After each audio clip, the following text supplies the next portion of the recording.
Hi, this is Eternal King, bringing you another LOR video today. I am recording quite late today, so I'm going to be keeping the volume down. We are using our ASMR voice today. So I wanted to talk about a recent development where I found out that my Rise deck is currently the top Rise deck in the game. So it is officially being tracked by Runeterra AR. Yeah, so it is currently been played by like 100 games by the Runeterra community. It has officially replaced Majin Majin Bey's Rise, who was the top LOR player. It has replaced his version to become the new de facto Rise deck for Eternal, and it'll remain that way essentially forever, as far as I'm concerned.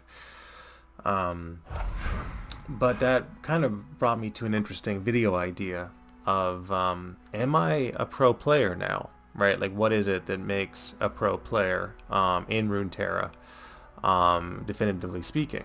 Well, you could say that they hit Masters every season, but it turns out that that doesn't really matter because a lot of Runeterra players have left the game or have stopped playing. That doesn't really stop them from being good players, though. So, people like Swim was one of the top players in the game, Mogwai, Grappler, etc. Like, so many people have left that, just because they stop playing and they're not currently getting emblems, doesn't mean that they're no longer good players at the game. So then the other thing would be tournaments. Tournaments are no longer hosted.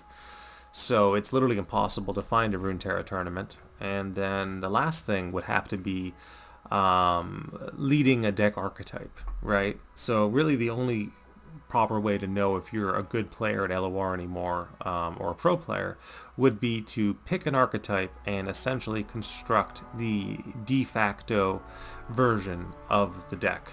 So, for example, you could build a temple deck, and your temple deck is the best temple deck. You could build an aggro deck, and your aggro deck is the best aggro deck. Build a ramp deck, rebuild deep, etc. And in fact, I wanted to take a second to go through some of these legacy decks that are still exceptionally important and will forever define Runeterra, the card game. So, for example, Nora Swain, right? Nora Swain is the other big Majin Bey deck. So there's really two Majin Bey decks that I think of. I think of Rise, which my version has replaced, and then I think of Nora Swain, which I will never attempt to rebuild. Nora Swain's a great deck. I want this to remain Majin's deck essentially forever. And this is, still one of the top ranked decks in the Eternal format, and will remain that way forever. But it's not just, decks that are currently competitive that are relevant from a pro player perspective, in my opinion. I'm going to show off some legacy decks that will forever be synonymous with certain players. So this is Swim's elusive spam, right? So when I think of Swim, I think of two decks. I think of essentially Sparklefly, with the likes of, Battle Bonds or Blessing of Targon.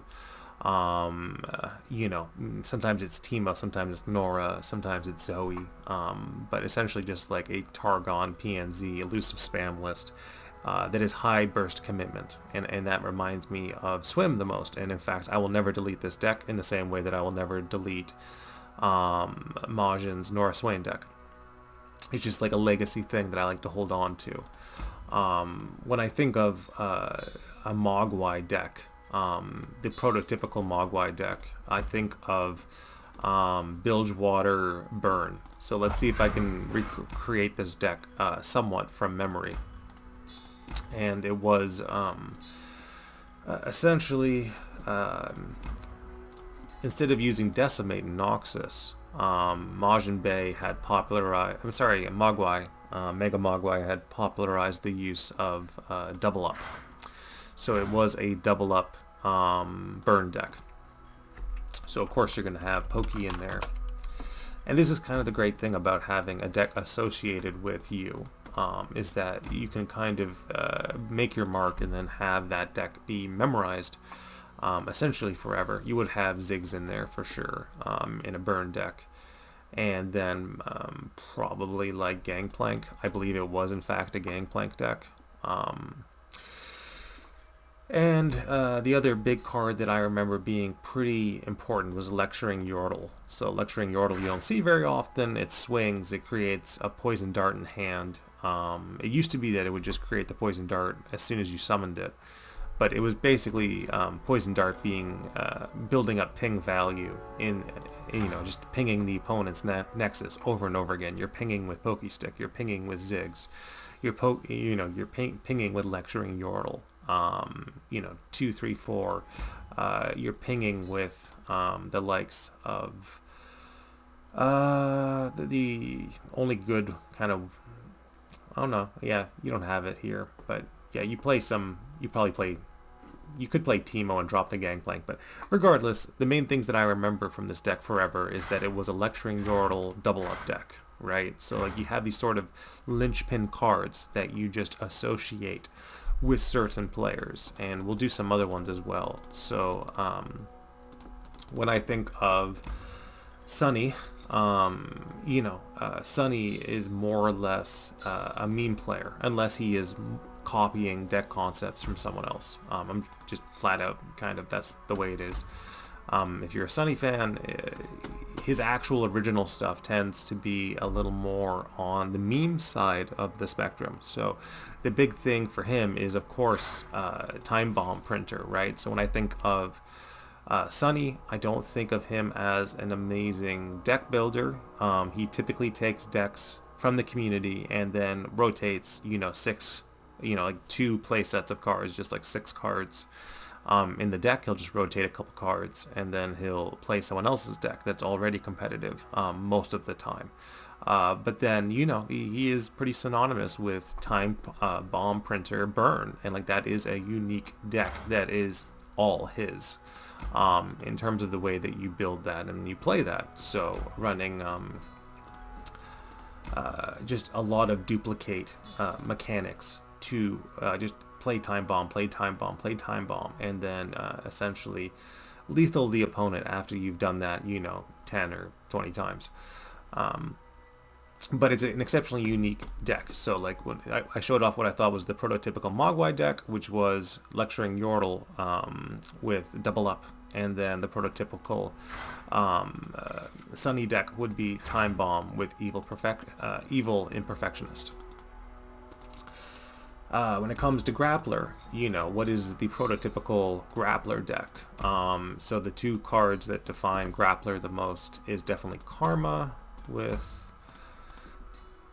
a Singular Will, right? So like that's the prototypical Grappler deck, is he loves his Karma, his weird Karma decks, and then he loves his really slow Singular Will board wipe, and then essentially just figuring out the rest of the game plan from there. So you can add like Swiftfoot is another card that he likes, that is similar to Singular Will, and like this is the prototypical Grappler deck, is like slow Ionia is what he does. So Sunny is slow Shurima, and then Grappler's slow Ionia, Mogwai is the mid-range master, and then I would say that Majin was, both control and combo kind of at the same time, was his hallmarks. And Swim, the one deck we didn't show off, so one of the main Swim decks was, of course, was Elusive Spam. But then his other big deck that I still like to bring out from now and then is Prankster Burn, right? So his prototypical deck was like Phantom Prankster with turning ephemeral units into Burn with Prankster. That was kind of his big pet deck, if you will. So we're talking about pet decks, like decks that define players. So Haunted Relic with Phantom Prankster was his big deck. And then so when it came to people like Bruised by God, who was, not with the game for a long time, but I think of like Victor, right? Like PNZ control, Bruised by God style of decks. So like every pro player, every player that has ever been good at LOR, pretty much in the history of the game, has a pet deck. And then if you want to talk about like Alan, Alan is just like peak. I'm gonna mess you up, right? Like that was Alan's kind of claim to fame with LOR. So specifically like Eddie, right? Like when I think of Alan, I think Eddie. I don't really think of Alan in any other capacity other than like I play. You know, I basically made one of the most powerful and on curve tempo decks in the game, creature tempo. So when I think of Alan, I think of creature tempo. He kind of defined the face of LOR, perhaps even more than Mogwai. For a long time, I would say that everybody who subscribed to play Runeterra or Legends of Runeterra were 100% Alan simps, and basically like creature tempo is the only way to play the game. And they kind of thought along those lines for a long time. It is objectively not true, but it is objectively powerful and easy to pilot that way. So I think of like Eddie Demacia spam essentially when it comes to like people like Alan in that school of LOR. So these are all pro players, right? Whether it is Swim, whether it is Mogwai, whether it is Majin Bay, whether it is Alan, whether it is Bruised by God, whether it is, you know, again, these are all legacy grappler even. I consider them all pro players because they have Sunny as well, because they have pet decks, right? Like that is the kind of the thing that defines them. So going into it, the question now is, now that I have become the new face of Rise, does that make me a pro player? It's an interesting question. I was always more used to people just kind of shadow puppeting my decks. So like, for example, Eloy Jarvan was like, you know, this is like a deck that goes way back to my Out of Cards days. Out of Cards used to be a website that was quite successful, had a variety of, you know, deck builders on there, and then they just stopped updating the website. So I left it and I went to Runeterra AR. But I had popularized things like Eloy Jarvan mid-range, and because I was kind of coming off of that Mogwai school of deck building. A lot of inspirations there. So, of course, Eloy Jarvan was one of the top decks for, you know, many standard seasons. And so it's a question of like, they would like host the deck and then just rotate one or two of the cards. Like, okay, I don't like this, I don't like that. Boom, now it's my deck. And it's like, well, rotating two play sets of cards takes roughly 5 seconds. You know, like it doesn't take long to do. So it doesn't really change the deck in any constructive way. But it does allow you to slap your name on the archetype. Main difference between my Rise and Majin Bay's Rise is that they are just completely different decks. He did not run Steel Gale, he did not run Ritual of Renewal, he did not hard run the Will of Ionia, he was not on Rejuvenating Breeze. There's basically some of the tenets remain. Like there's things you can't get away from. You can't like not run Time Trick or Deny. But, you know, it's a sufficiently different deck once you've rotated out like 10 cards. It's a pretty sufficiently different deck at that point. And I would say I've rotated out more than 10. But yeah, if you're just rotating out like 6, you know, like you're running like Emp Army, and your big, you know, contribution is just to rotate out 6 cards, you've essentially not done anything, right? Whether you want to be on the Shaped Stone, whether you want to be on the Elusive instead of the Treasure Seeker, that doesn't change anything fundamentally with the deck. It's the same deck. But yeah, you know, I was always kind of the guy in the background, and I was always kind of the guy that would climb with insane win rates because I had very little patience to actually engage with the pro community, and B, competitive ladder. Like the whole concept of grinding was very unpleasant to me. Like, you know that if you watch my channel, I play a lot of different kinds of games, and why would you want to grind? Grinding is bad. You don't want to grind. You want to win. So what I would do was build decks that worked for me that would win. And that was like the full extent of anything. That was all it was. And people for a long time would kind of look at me and be like, that's crazy. I'm hoping now that I'm officially recognized as having supplanted, Majin Bay with a new Rise list, the definitive Rise list, and Rise kind of being the poster child of hardcore LOR, hard to pilot LOR. I'm hoping that that will be enough to be like, maybe these rebel lists and these weird ways of playing the game actually have value, right? Like there's the Allen school of the creature tempo that is obviously very good, but then that can stand like right next to something like Nora Swain or something like Rise or a million other decks that you want to bring back. Just because you're not seeing meta elusive spam sitting on a tier list right now does not mean that you cannot run meta elusive spam and make that a thing right now if you want to.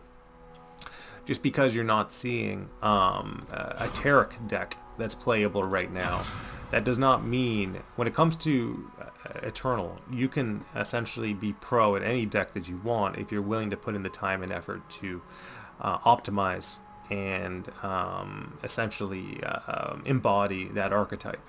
So if you're that hardcore Taric guy, right, and you just really want to make Taric or of course the other one being very similar, Pantheon. Like if you really want to be that Pantheon or Taric guy, you can absolutely do that in Eternal specifically. Just like take the deck and honestly play 10 games with it. You don't need more than 10. Just play 10 games and win more than 80% of games in 10 games. That's the deck challenge. That's all you have to do.